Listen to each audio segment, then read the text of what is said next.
အဲ့ဒါဘာဖြစ်လဲ ဟုတ်သားလားဒါဘာလဲတရုတ်ကတရုတ်ရိုးရာဘာကွန်းလို့ခေါ်တယ် ဘာကွန်း ပါကွန်းဆိုတာဒီအင်းလေးတွေကပါကပင်းပုံသူကအဲ ဘာကျိုးတွေရှိလဲဒီကလောက်တာ ခင်ဗျားခါနာပါနေတာဖြစ်တယ်ဖြစ်ဟိုခါကြိုက်တာတော့ဘာလို့ဆိုသူကအထက်ကတွေးနေဖြစ်တဲ့ပြဿနာအားလုံးကသူကတွေးပုတ်ကိုစုပ်ပြီးမှအရေးပြမှာကတ်ပလိုက်ပြောလို့ဆိုတက်တူထိုးလို့တွေးနေတက်ထိုးပဲ ပြောမှဆိုတွေးတက်နေတာပေါ့ အေးလေတွေးတက်တယ်အထက်ကိုမိရဲ့ခန္ဓာကိုယ်တို့လှုပ်ရှားမှုဖြစ်နေတဲ့ဟာကိုတွေးဘောတော့လုခပေးနေတဲ့ဟာအားလုံးအရေးပြမှာကတ်ပလိုက်တယ် အော် အဲ့လိုပေါ့ ဟုတ်ကဲ့ တော့ပေါ့သွားတာပွင့်သွားတာပေါ့နော်တွေးနေဖြစ်တဲ့ပြဿနာအားလုံးပျောက်သွားဒါတွေးထုတ်တာမဟုတ်ဘူးနော်တွေးမထုတ်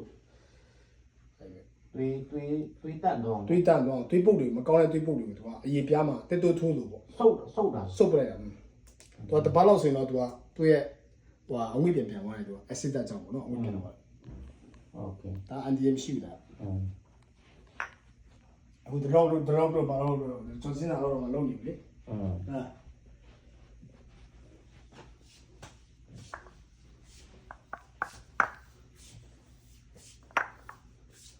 အဲ့လက်ဆိုင်တော့တဲ့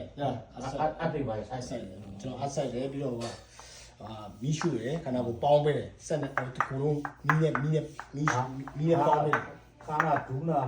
အကျော်နဲ့အကုန်လုံးဆိုင်နေတာတွေလာခဲ့အကုန်လုံးဖြည့်ရှင်းပေးမယ် ရှင်းပြလို့ရတယ် Okay.